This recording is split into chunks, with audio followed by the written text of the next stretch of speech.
क्या कोई ऐसी कार्रवाई होगी जिससे निश्चित तौर पे कार्रवाई हो रही है, करप्शन से जीरो टॉलरेंस।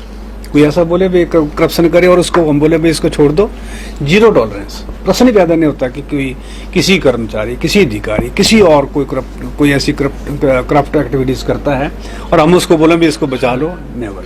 अभी कुछ ही दिन हुए हैं, लेकिन कुछ ही दिनों के अंदर जो हम भविष्य में करना चाहते हैं उसकी एक रूपरेखा जो है वो तैयार की जा रही है। सर, जो पटवारियों के पद काफी समय से खाली हैं, पटवारियों के पद लगभग 9 महीने के बाद कोई भी खाली नहीं रहेगा हिमाचल प्रदेश में, सारे पद जब भर दिए जाएंगे। और जो आपने इंतकाल की बात कही है, हम सिस्टम में बहुत बदलाव करने की तरफ बढ़ रहे हैं। आज रजिस्ट्री हो जाती है, 20-20 साल की रजिस्ट्रियाँ पड़ी हुई हैं, इंतकाल नहीं हो पा रहे हैं, और उसमें हम एक मूलभूत परिवर्तन की तरफ बढ़ रहे हैं। रेवेन्यू डिपार्टमेंट में बहुत रिफॉर्म्स लाने की आवश्यकता है, लेकिन रेवेन्यू डिपार्टमेंट में जो रिफॉर्म्स लाए जाएंगे वो इतनी ऐसी जल्दबाजी में नहीं ला सकते कि मैंने अभी बोला और कल को ले जाएं। उस पर बहुत उसके एक्ट में कई जगह हमारे को उसमें बहुत अमेंडमेंट्स करने पड़ेंगे। जो स्टेट एक्ट है उसमें हम अमेंडमेंट कर सकते हैं।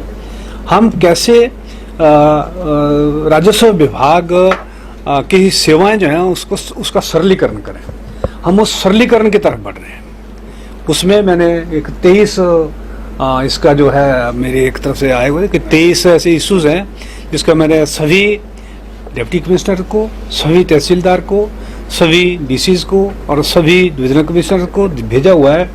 और उसमें समय निर्धारित किया हुआ है, इतने दिनों के अंदर मुझे सारी सूचनाएं चाहिए, तो वो सारी सूचनाएं प्राप्त होंगी। दूसरी तरफ हमने उस पर और एक कमेटी का गठन करने जा रहे हैं, जिस कमेटी में सेवानिवृत्त अच्छे अनुभवी अधिकारी भी होंगे, उसमें वर्तमान के विधायक भी होंगे, उसमें वर्तमान के जो हमारे अधिकारी हैं वो भी होंगे। हम मिल बैठ करके हम क्या उसमें किस किस इसमें जो है हम परिवर्तन ला सकते हैं, उसका सरलीकरण कर सकते हैं, उस तरफ हम काम करने की तरफ बढ़ रहे हैं। सरकार हर चीज के लिए तैयार है, हर डिस्कशन के लिए तैयार है, हर प्रश्न के उत्तर के लिए तैयार है। ऐसा है। अब ये जो उस तरफ की अपोजिशन की कुर्सियां होती हैं, जब इस तरफ कोई बैठता है तो वो फिर औपचारिकता निभाने में कमी नहीं छोड़ता। मैं उनसे पूछना चाहता हूँ, वो बताएं, जब वीरभद्र सिंह जी इस प्रदेश के मुख्यमंत्री थे 2012 से लेकर के 2017 तक, उस 5 वर्ष के कार्यकाल के बीच में क्या उन्होंने 3 मंत्रियों से हिमाचल प्रदेश सरकार चलाई थी? अगर उन्होंने 3 मंत्रियों से हिमाचल प्रदेश सरकार चलाई थी तब तो ठीक है। मंत्रियों को जिन विभागों का दायित्व सौंपा गया है वो उन विभागों का दायित्व निभा रहे हैं। किसको कितने मंत्रालय देने, किसको, वो तो मुख्यमंत्री जी का अधिकार क्षेत्र है, उसमें तो किसी मंत्री का कोई अधिकार क्षेत्र नहीं है। पार्टी चिन्ह पे कोई चुनाव नहीं होगा। ऐसा पंचायती राज इंस्टीट्यूशंस हैं, ये किसी पंचायत से, किसी इस पार्टी से जुड़ा नहीं होता है। इस करके इस पे मंत्रिपरिषद में बड़ी डिटेल में इस पे चर्चा हुई है। समय रहते हुए चुनाव होगा, समय रहते हुए चुनाव के साथ साथ हो सकता है कुछ नई पंचायतों का गठन किया जाए। वैसे यूएलबी का है, उसमें भी समय रहते जो है चुनाव होंगे।